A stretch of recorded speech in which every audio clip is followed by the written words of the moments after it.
Hi, everyone. Thanks so much for coming to our panel today with our three wonderful alums. My name is Lauren Bosley, and I am the Director of Internships in our Love School of Business.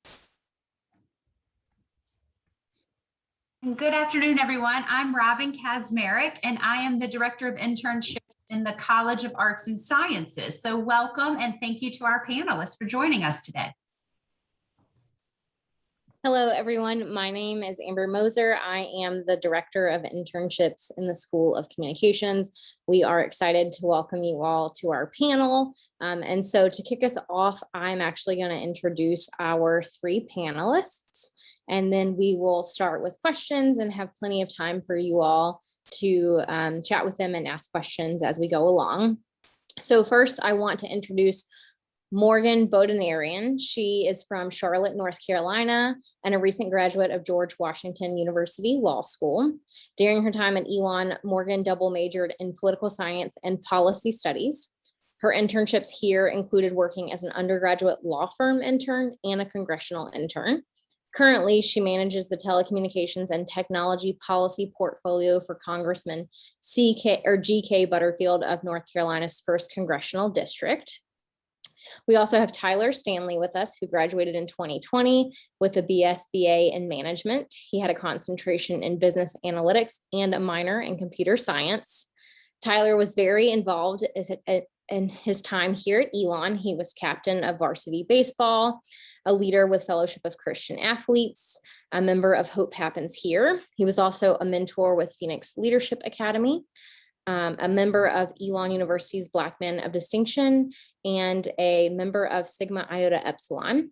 He's currently employed with Deloitte as an advisory analyst. And then Janae Tyson comes from the School of Communications. She is a 2019 graduate, and she got a Bachelor of Arts in Strategic Communications with a minor in African-American Studies. She relocated to New York from Raleigh in June of 2019 after accepting a summer internship at We Communications. And shortly after, she became a Verizon Ad Fellow and participated in an intensive 10-month marketing and advertising rotational program. As a Verizon Ad Fellow, Janae continued her advocacy and diversity and inclusion and broadened her strategic marketing skills at agencies and brands like Weber Shandwick, Walmart Corporate Office, and Publicis New York. Janae currently works as an account executive at Havas as on one of their major pharmaceutical brands.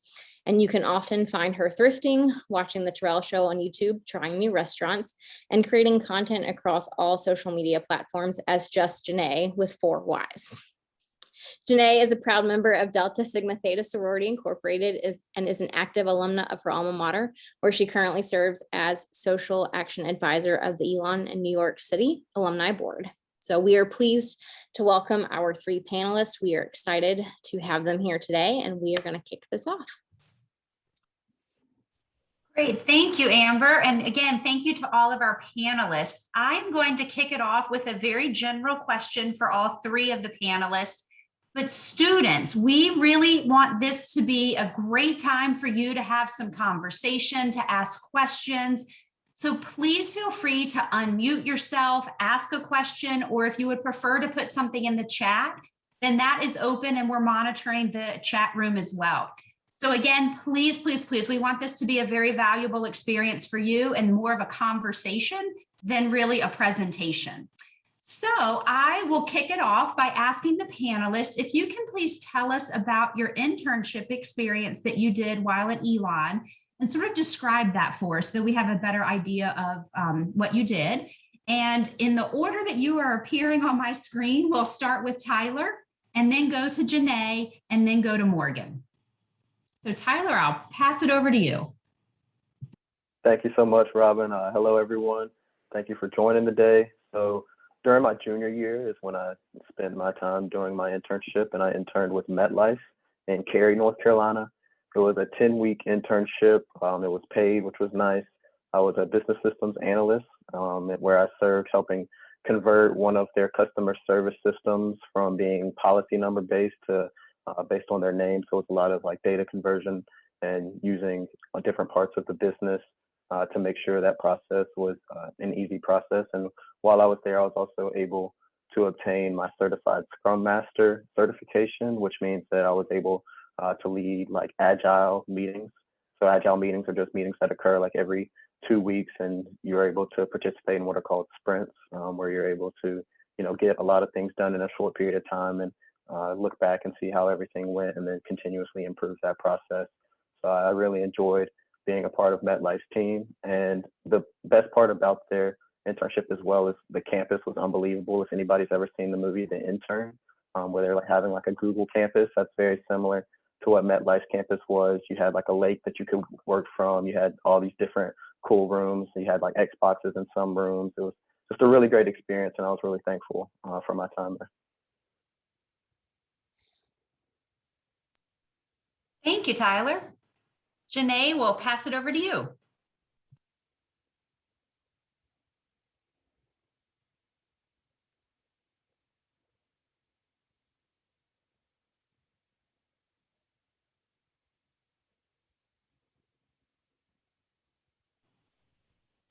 Or how about we'll give Janae a second with technical issues, and we'll skip over to Morgan. I'm trying to see if Morgan is on there she is. Yes, you moved in places. So we'll come back to you, Janae. Hi, everyone. I had two, as sorry, internships. And please let me know if you can't hear me. I'm at work, so I don't have the best service right now. But I had two internships while I was at Elon. I worked at a law firm as an undergraduate law firm intern. A lot of my time in that position was research-based. I would also really value that opportunity because not a lot of law firms will employ interns who are an undergrad. So it was a really valuable experience. If you're looking to go to law school, I would definitely recommend trying to seek that out. It's really hard, but if you can, or if you do have the opportunity to do that, I would highly encourage it. A lot of my focus in that position was on data privacy and security law. Not something I was really interested in at the time, but I still did it because it was a great opportunity, and the office was great, and I learned a lot about expectations for being a lawyer and law school as a general matter. The other internship that I had, I was a congressional intern for Congresswoman Alma Adams, who is a North Carolina Congresswoman from Charlotte, North Carolina, which is where I'm from. It was an amazing experience. I got a lot more responsibility than I thought I was going to. I think part of the reason is because I was in her district office. So I was located in North Carolina. I wasn't actually in DC, which I think kind of gave me a little more leniency in terms of what they were able to give me for responsibility. So anything from writing op-eds, working with constituents, planning events for her constituents in the districts, like town halls about what new healthcare law means, things like that, is the majority of what I did in that office. And that was invaluable, honestly, especially because now that I am on the Hill, I was able to start so early on, which I think was definitely helpful when I was looking for a job after graduation from law school. But yeah, I'm able to speak on either of those, or if anyone has any questions about law school or the process of internships, what internships look good in undergrad for law school, or working on the Hill, I can speak to either. But yeah, thanks so much for having me. Thank you, Morgan. And Janae, we will jump over to you. I found the unmute button. Hi, everybody. So like mentioned, when Amber was doing our introductions, I'm originally from Raleigh, but I actually ended up moving to New York after graduation. Also during undergrad, I also did the Elon in LA program, and that'll tie into one of the internships that I did. But I actually had 3, which I still can't believe it, but it really was because I remember sophomore year, I had just become a comm major, and so many people were saying like, oh, like, what are you doing this summer? Like, just talking about internships incessantly. And I'm like, what is an internship? Like, why are people talking about it? Obviously, I need one. Like, how do I get one? And I literally just went into the school communications internship office. That's how I met Amber. I went into Negatha Tonkin's office and I said, I'm a sophomore. I don't know how to get an internship. I don't know what it is, but I keep hearing people talk about it. Can you help me get one? And I was able to get an internship actually through the comms internship fair. They had a lot of local employers. And so for someone like me who was from North Carolina, it was just very convenient. But even if, you say you stay and work for the summer at Elon, which is something else that you could do, that's also a convenient option. So I ended up getting a internship as a communications and development intern at a nonprofit in Durham, which was an amazing experience. They also took a risk on me because I had only taken like 2 comm classes at the time. And I was like, I really don't have much experience, but I do know how to use social media. So, if you just give me a chance, I can probably figure it out. Excuse me. And so during that internship, I really focused on running their social media platforms and accounts. I was also the youngest person in the office. So it was actually an interesting experience because I was thinking, like, what do I have to offer? Like, I'm just happy to be here, but I don't really have much experience. And come to find out, because of my, just using social media as a regular individual actually benefited me a lot, and actually added a lot of value to the team. So I ended up pretty much boosting their sort of social media engagement, focusing on scheduling posts, creating content, and then also on the development side, really understanding like how to cultivate donor relationships. So learning how to write letters to donors, doing research on, who are their donor pools. I also did a really interesting study on just the effectiveness of social media and how the company could utilize it better. And so that was really interesting. And again, a way that I was able to add value. My second internship was when I did the Elon LA program, which I did the spring of my junior year. And I ended up interning at a fashion PR house, basically. So they kind of were half and half, where it was a showroom where stylists could come in and like pull clothes for their clients or celebrities or artists or whoever. And then the other part of the business was an actual PR company where they represented, young talent, usually like tween artists, actors and actresses. So that was a really cool experience because it really exposed me to the entertainment side of PR. Excuse me, I have a cold, so my allergies are kind of cutting up. But it really exposed me to the entertainment side of things and just also showed me another kind of avenue and also a different location, where I could live, because LA and New York tend to be the big hubs for just communications in general. So I kind of wanted to see, what would it feel like? Personally, I like New York better. But to each his own.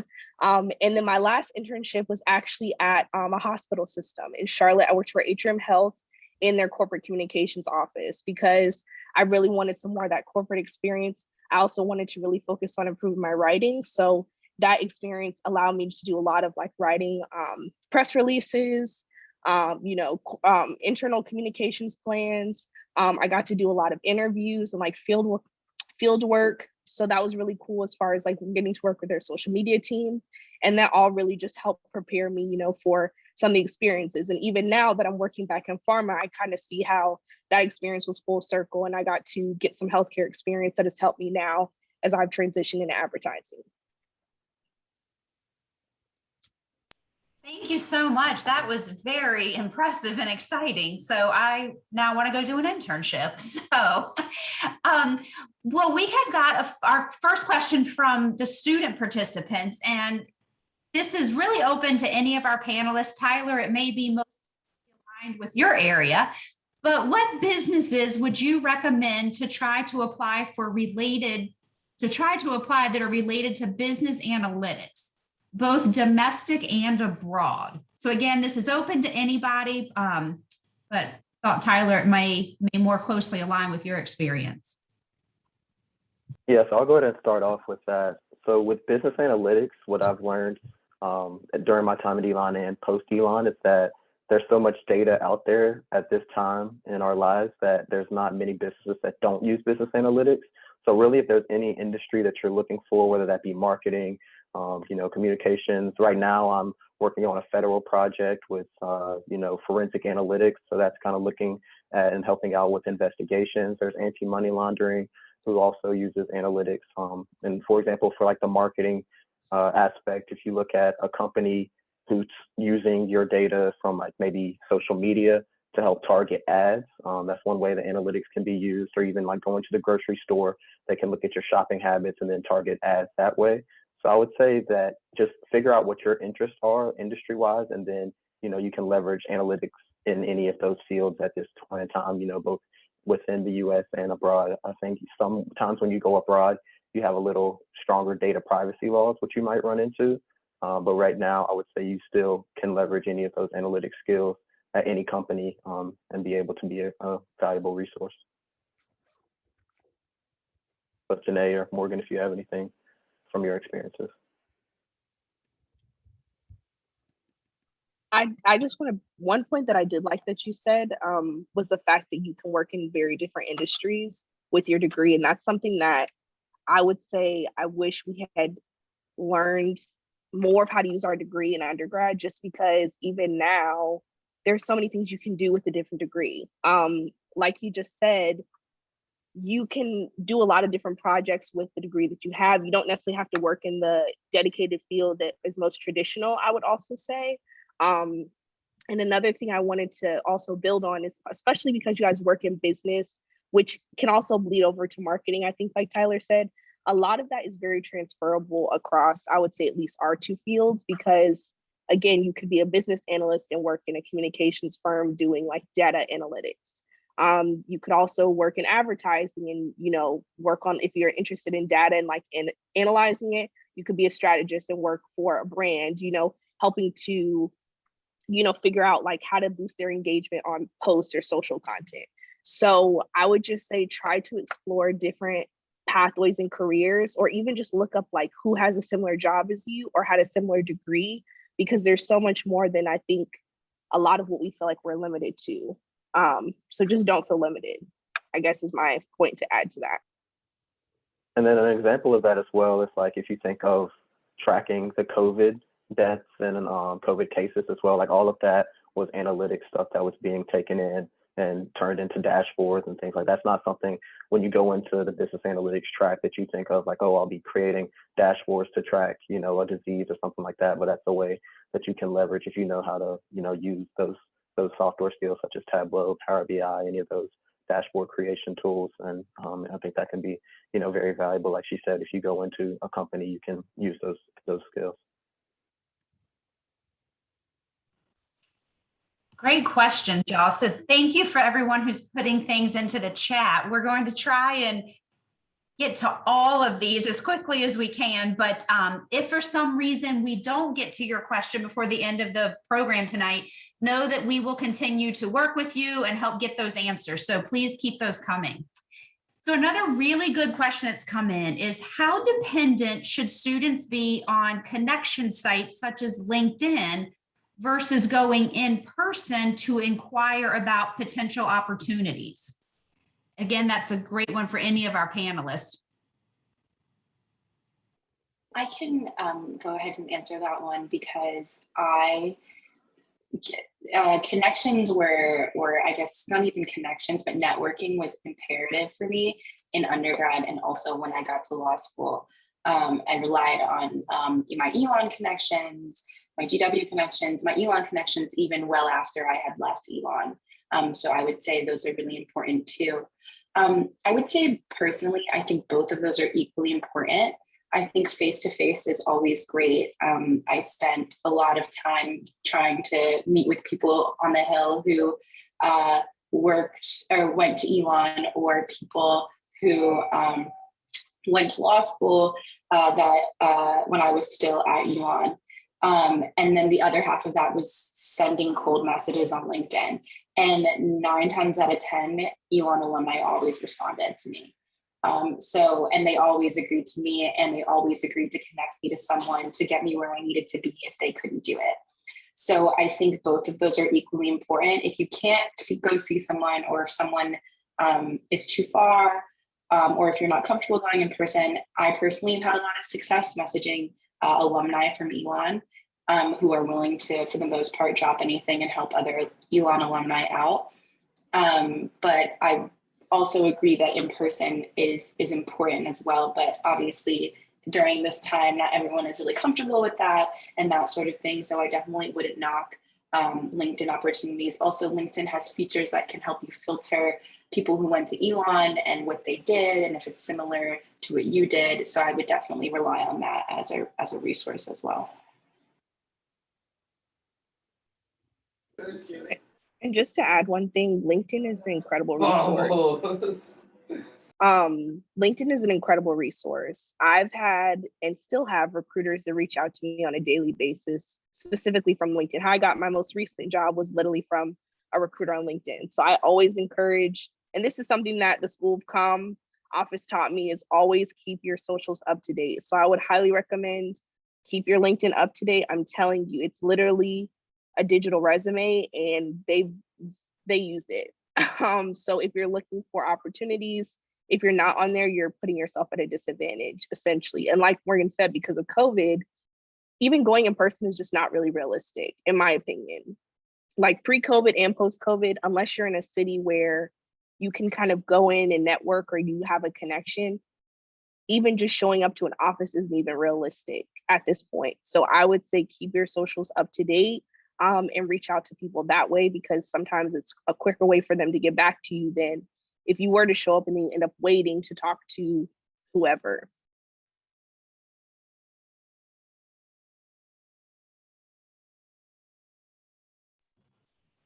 Thank you. Janae, our next question is directed at you, and I know that a couple people had responded in the chat box, but since you're from Raleigh, students are asking about startups that offer internships and opportunities in the area, particularly for entrepreneurship majors. And so I know someone had mentioned American Underground and you had mentioned Bold Exchange, but I just wanted to give you the chance to add anything else that you wanted to add. And another thing that might be interesting that you can look up is like the Chamber of Commerce, like in North Carolina, because a lot of them will have direct connections to like the businesses or organizations. So even if you wanted to look at like specific communities, like maybe Durham's Chamber of Commerce or Raleigh specifically, that's another resource I would consider looking at specifically for, you know, startup type businesses. Great, thanks, Janae. This is a more general question. So again, good for any of our panelists. This is about the timing of when to do an internship. So a student is saying that they've heard it's almost impossible to get an internship between sophomore and junior year, even during the summertime. So they're wondering, is that true? And when should they start? Is it too late to start looking now if you're in that time frame? I can start. I mean, I'm a little bit of an outlier because I was a student athlete, so I only had one summer to do an internship. The rest of my summers were spent playing baseball, so I didn't really have the opportunity to have, you know, multiple internship opportunities during the summer. So what I did, I started around my sophomore year looking, going to job fairs, going to the SBDC, and just kind of figuring out what kind of industry I wanted to work in, what skills I wanted to use. I wasn't exactly sure, you know, what my dream job would be. I'm still trying to figure that out, but I think it was important to kind of start to, you know, think about what industry you want to be in, what type of people you want to work around. Right now, if you have the option of, you know, virtual versus in person, just start to set those boundaries of like maybe what location you want to be in.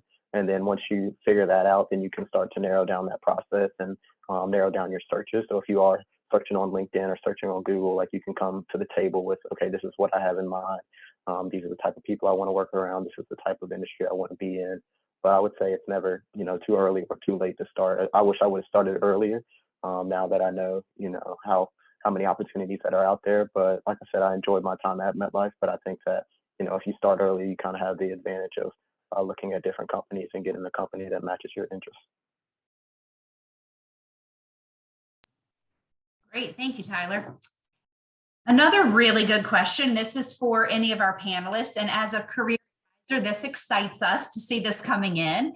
But how much does your major matter outside of college, and does your major define your path? That's easy. No. Actually, let me not say that. In some industries, because Morgan might say you're wrong, but I'll say just from the people that I've met and just from different like career panels I've like watched with people who are at the C-suite or, you know, executive levels, they always have some interesting story I've noticed. whether you choose to go more business oriented route or more creative, route, nobody has the same path. It's just not how life works in general. But I would say it's important to pick a major in order to obviously complete college and like figure out an idea of what you might do. But like I said earlier, there's so many careers out here and titles that y'all don't even know exist yet, or you will create yourself, that don't come attached to a specific major and a title. So I would just say keep your options open. Obviously, try to find something that I think will interest you the most, or if your goal is to make money that will be profitable for you, try to like focus on that. And then, as time goes on and you continue on, you'll realize like what exactly you're passionate about and how you might be able to connect that to your major. But I'll also say I've met people who went to law school and then they decided, I want to start a business and I don't want to be a lawyer. So you can also craft your path. So I would just say, obviously, like for the purpose of graduating college and like getting to that next step, obviously pick something that you can stick with and do well in, but also don't feel like if I don't do this, I'm not going to get here, because it's just not true. I would also say, like, keep in mind that your experiences sometimes matters more than your major. So what were you involved in outside of your major that you can leverage when you're in an interview or something like that? So for example, in my case, whenever I got like a question about like how was I innovative, at one point in my life, I went back to a time when I was a pool boy and like how I helped like create my own route just to like make it more efficient, where I wasn't wasting gas for the company. So even though that had completely nothing to do with my major, that was able to show the company that I was interviewing for that like I have the abilities to like think critically and be able to, be innovative without going back to, oh, I'm a business analytics major. This was a time where I was innovative when I made a dashboard. Like that's a lot easier to speak to more than, your experiences that you have. So make sure that you're getting involved in things that you're passionate about. And then when it's time to talk about those things, you're able to leverage those experiences.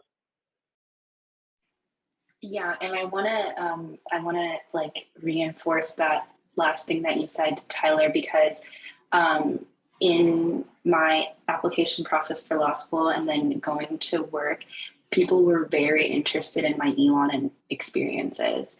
So like Elon in Iowa, doing Iowa caucuses, or Elon in DC, like going to inauguration, or SGA. I think Elon is a very unique school and the experiences that they offer. And I have yet to meet an employer, whether that be an interview for an internship or an interview for school or an interview for an actual career, where they didn't ask me about those. So I think that thus far, that's what's held the most weight for me. I think what Janae said is correct too. Your degree does not determine where you can go. I've sat next to people in school who were engineer majors and all sorts of things, graduate school. So it didn't actually matter. But I will say that the political science and policy studies department at Elon laid a really important foundation for me in my current occupation. So there are some cases where it does matter, but what Janae said is right. Just because you didn't major in political science or policy studies doesn't mean you can never work on the Hill. There's someone in our office whose master's is in IT, and they've been on the Hill for 8 years. So it doesn't necessarily matter, but I won't downplay how well the political science and policy studies department, the foundation that they gave me and the opportunities that they gave me have helped me thus far. So it's not the end of the world, but also it is important to think about, I guess, the opportunity or what you may want in the future and what department or what school is going to be able to offer you the tools for success in the future. Wonderful. Thank you so much for that information. So the next question is from Morgan. And one of our student participants is a political science student who has previously interned on Capitol Hill and is interested in law school in the future. And so the question is, from your experience, what advice would you give about transition? Sorry, my dog is in the kitchen right now, pushing his dog bowl around. So if you hear some banging, that is my dog, and I am so sorry. So the question is, from your experience, Morgan, what advice would you give about transitioning from college to the workforce? and then the workforce to law school? So I will say I went straight through. I left Elon and went straight to law school. There are some people who don't do that. I have plenty of friends who took multiple years off. They went to work and they came back and they were just fine, and that's what they needed. From my own personal experience, I knew I couldn't stop school. I had to just do it all because I would have been not less likely to go, but I just was already in the zone. And so I preferred not to stop. But I think in fact, there are more people at law school that enter the workforce and go to law school than there are that people who go straight through. So there were only a couple of us in my section who had gone straight through, and the majority went to work. I think there's definitely a lot of added value to being able to say, well, I did this for 5 years and this is how I'm going to use that to be successful in law school and my next steps. So it just depends on your preference.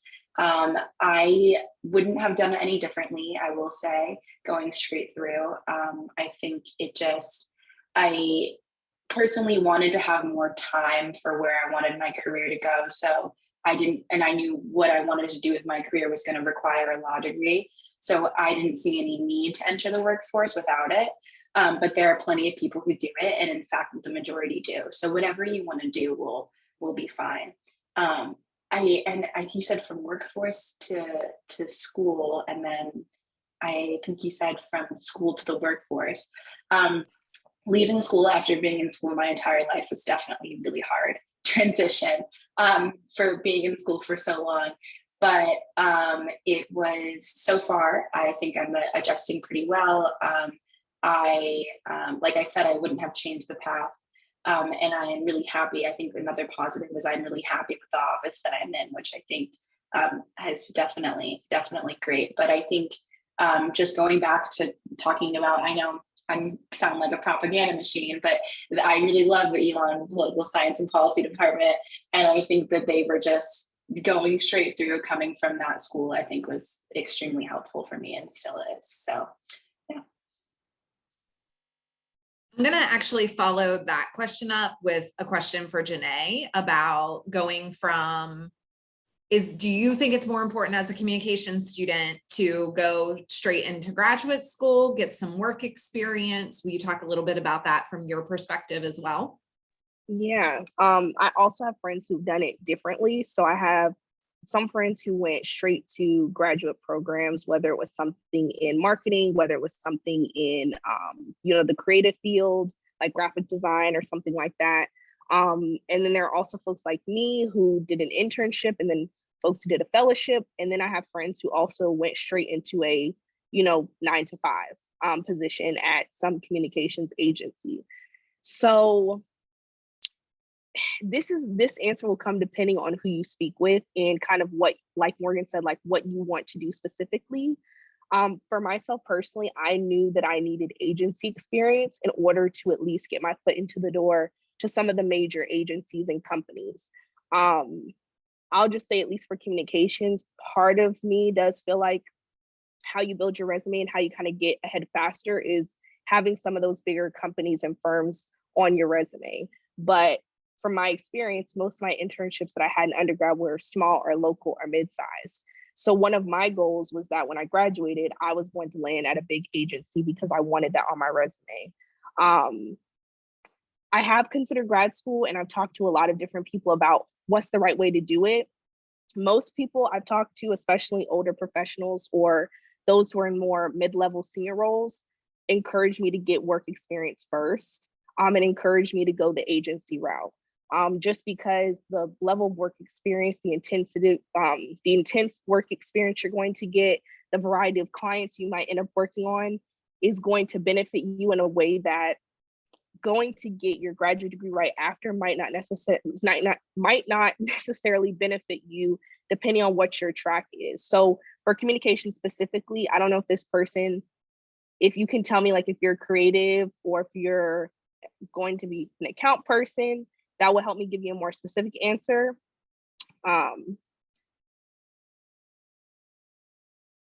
Okay, I'll keep talking. But for me personally, I'm in the like client services account management field. So eventually I've thought about this. I think I want to get my MBA just because I personally will probably start my own freelance consulting business. And so I want some of those skill sets. But I have also considered, I want to be a strategist. So I could also go to like ad school or something like that. But then I've also met people who get certifications. Like I know an Elon alum who actually works at Equinox, and she's currently getting a certification through Columbia and just taking some courses. So I'll say that at least for communications, grad school is not necessary in order for you to get to the path that you need. It's more so about the connections that you have, the experiences you have, and your resume, and kind of what that looks like and where you've worked. But at the same time, if you do have a specific path, like you want to be a creative director one day, or you want to be like a head strategist, it might benefit you to get some extra schooling. But it really just depends on your path. So if you can message me on the side and tell me what you're interested in, I can give you a more specific answer. But I'll just say generally, I would work first, because also the other thing I'll say separately is most entry-level positions in communications require work experience, which would just be internship experience because you haven't worked before. So it's almost necessary in order to start getting positions that will pay you appropriately. You have to have work experience first, at least to get out of that most junior level position. Great. Thank you, Janae. I really appreciate that. So the next question, and it's not really a question just so much as, can you maybe talk about your experiences with networking within your field? If you are connecting with recruiters, and how often and how much is that happening? And just talk maybe a little bit more about making those connections and what that looked like for you as you were searching for an internship.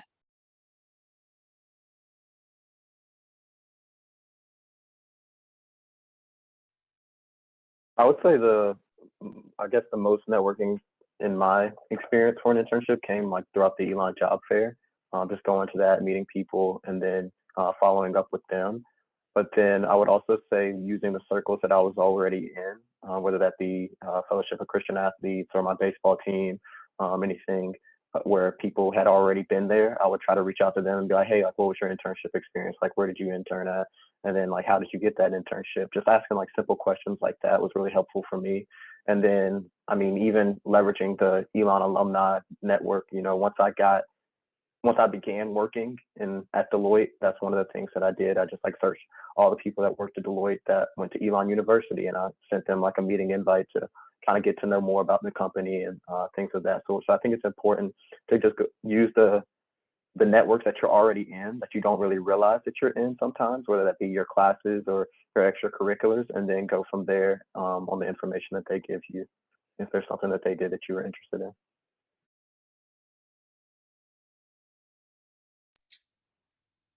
I will say I literally just casted the widest net. I asked every single professor, every single person. I think especially as the undergraduate law firm intern, it's a different scenario, but if you want to be a Capitol Hill intern, it's all about who you know. And unfortunately, I didn't know anyone. So in order for me to get that position, I had to just talk to every single person that I possibly knew that could know someone that knew someone who worked in a congressional office that I wanted to work in. At the time, it was even harder because the party that I belonged to, there was only 3 of those representatives in North Carolina. So it was really tough, but eventually it did come down to me getting a connection in that office. But I would have never have found that out if I wasn't messaging and calling. And not to the point where I'm being annoying, because that is the worst case scenario, but just getting in contact with as many people as I can was what I found to be the best way. And there are people, I'm sure, on this call who probably have connections. Just for someone who didn't, that was the route that I had to take. And it ended up working out in my favor. A lot of meetings, a lot of calls, a lot of messages to different people is, I think, what worked best for me. So I have been networking probably since this moment I decided I wanted to work on the Hill at Elon. I haven't stopped networking since, even after getting the job. So if that is a route you're interested in or something in politics and policy, I really encourage you to get comfortable now with reaching out to people, cold emails, all that sorts of thing, because it just takes one person to respond to you for you to get where you need to be, which is can be unfortunate, but also teaches you a lot of really good skills about just a lot of good social and networking skills that I wouldn't have had if I didn't have to go through that.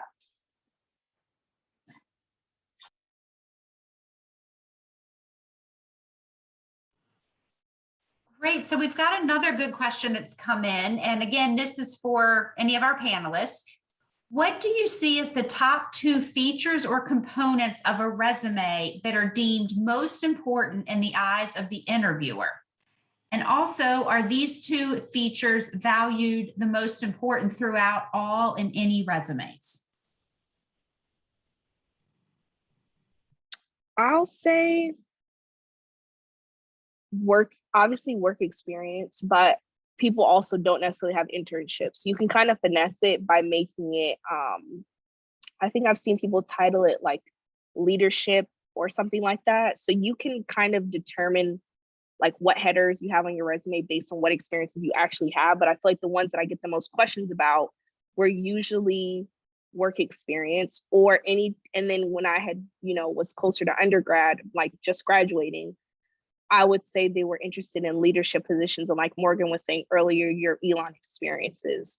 So always put, like your unique experiences, like if you do a study abroad program, if you do any type of leadership organizations on campus, or if you've led anything, or if you've been a part of organizations for consecutive years, they also look at longevity because that also shows consistency, right? Which is also important to employers. Like they want to know, can you be somewhere? Can you be dedicated? What impact have you made? What change can you enact if you're in that role? And like, what value will you add? So I would say the elements they probably are most focused on is your work experience and like your leadership / extracurriculars. Some fields, I'll say GPA and stuff might count. I'll say at least in the more creative industries, I've never had somebody ask me about my GPA or anything like that. So if that's a concern of yours, I would say focus more on work experience and like leadership experiences. And then for mine, I would say the top 2 things that stuck out for me would probably be the certifications that I was able to get during my internship. Like I said, the Certified Scrum Master. And then I was also able to get something called ITIL V4, which just showed I understood like infrastructure, technology, library, stuff like that. And then the second thing I would also say, that would probably be, since I'm more of a technical background person because I was a computer science minor, would be the technical skills. So do you know the coding languages that required to do the job, whether that be, in my case, like SQL, Python, Java, Tableau, R. I mean, you can go on and on of different, technical skills that are necessary. But if you're going to a more technical position, I would make sure that those are on your resume and you are proficient. You can talk about them whenever the time comes. But like she said, I wouldn't say GPA is something that I've ever been asked about either. So, and then third, I would also say experiences, like just being able to speak to the experiences that are on your resume, whether that be your job experience or your extracurriculars. So be careful, or not be careful, but just like be smart about what you decide to put on there. If you're doing like a 1-page resume, just put the things that are relevant to the position or that you enjoy speaking about. And then I wanted to second what Janae said. Thus far, looking for internships at Elon and then at GW, nothing has ever compared to my leadership experience and my ability to talk about it. Personally, across the board, that's what I found that employers find most important. That may just be because of the particular field that I'm in. But if that's something you're interested in, that's what I found. Even in my application process to law school, I think it's because that GW is a particular school that values that. But even in that scenario, my leadership positions were, I think, probably the most important thing on my on my resume. So if you're looking to get involved with politics and policy, I think that might be something to highlight. But just as a general matter, I think Elon provides a lot of opportunities for a lot of student-led, student-focused things that other universities don't. So I think employers are just interested in the amount of like responsibility and the things that we get to do at Elon. So the ability to be able to talk about those, I think, is really important. Great. Thank you all so much for sharing that. As we think about wrapping up, I have one last question from us that we want to ask the three of you. As the three of you present as people of color, we would like to know from your perspective how to begin to research companies that value diversity, value equity, value inclusion. And as an underrepresented student going through that process, what are some pieces of advice and tips you would offer to our students that may be on the call today?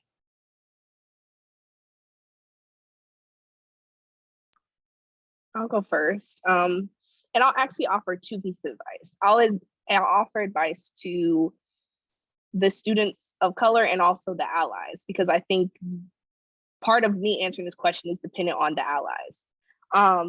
When in general, everybody should care about diversity and working in a diverse workforce, because research literally shows that when you work for more diverse companies, teams, leadership, etc., the whole business is more successful. And also just from a collaboration standpoint, you need to have more and unique perspectives in order to actually solve real problems for real people.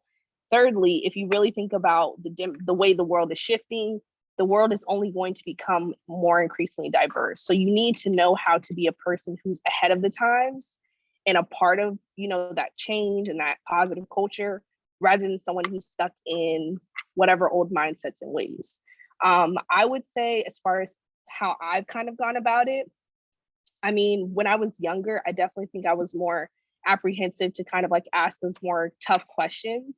But I do think you guys are in a different generation where they should already be bringing that up, and you don't really need to feel afraid to ask, because we live in just a more open and fluid society.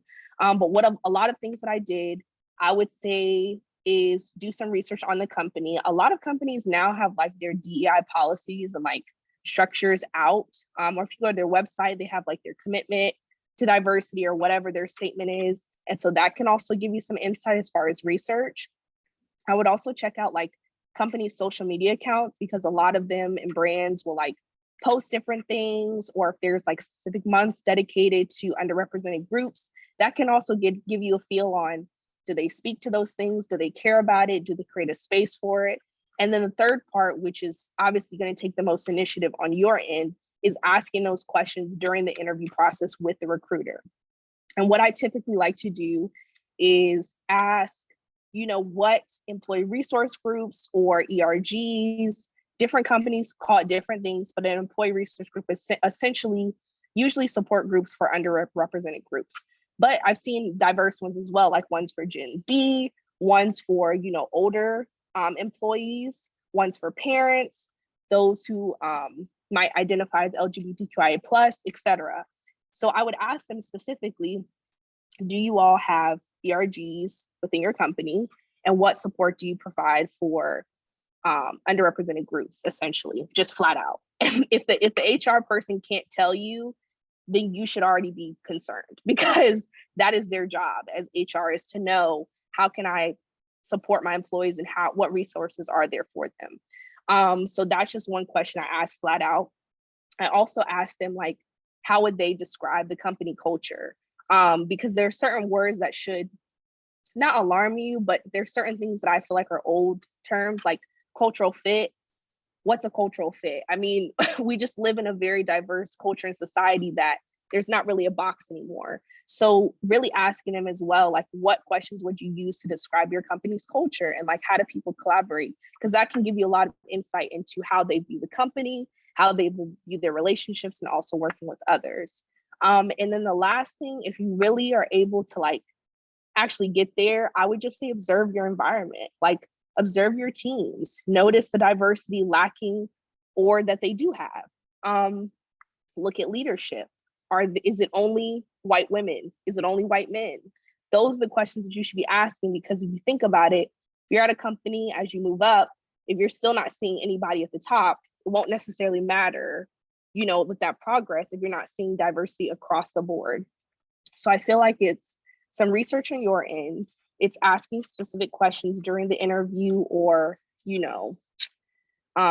informational process. And then it's, also trying to find other people who work at the company and maybe asking them their experience. I've done that a lot, especially because advertising is just tricky, and communications in general has a lot of work to do. So I've also tried to do research, and like if I research someone who works at that company and I see another person of color, I try to reach out to them and ask them what their experience was. And that's given me a lot of great insight as well. And then really quick, the last thing I'm going to say to my allies and others on this call is be a person who other people feel comfortable working with, becoming friends with, and being in an environment where they feel included. Because I think a lot of people overthink what diversity is supposed to look like. It's simply, say, for example, you get an internship and there's only one person of color. Make sure they're included. Make sure that they're not eating lunch by themselves. It's little things like that where treat us like regular people, but don't make it awkward. Like, we watch the same shows, we like a lot of the same music. We might talk like Black people watch Bachelor, you know what I'm saying? Like, you can have normal conversations, just don't think about it as in a touchy way of like, well, what do I need to say? How do I need to relate? Just make normal conversation like you would any friend. And that's the important part. And as you guys move up in your careers, also take that same knowledge with you. Would you want to be, if you're managing someone one day, you want them to feel welcome in that environment. So I would say focus on how can you create a welcoming and inclusive environment for people who don't look like you or identify like you do. That was very long, but you guys can tell I'm passionate about this. So that's it.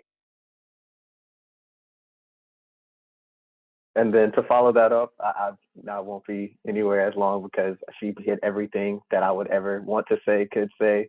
So what I would say as well is that you should look into like where companies are spending their money, because corporate social responsibility is a huge thing right now. So what charities are they donating to? How are they helping out around the community within community service?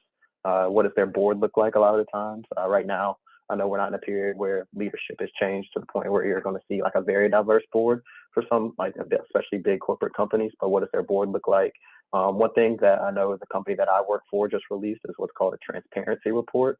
And now this was the first year that they've ever done it, but it's able to show you what the diversity looks like at each level of our company.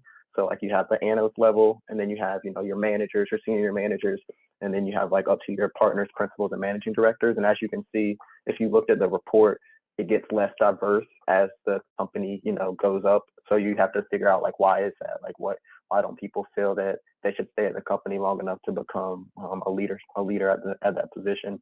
So just like pay attention, like you said, to what you observe. And then another thing I would say is just like research the current events around that company, because right now, especially if it's a public company, you'll see a lot of things that come out, reports or articles around if there is any discrimination going on.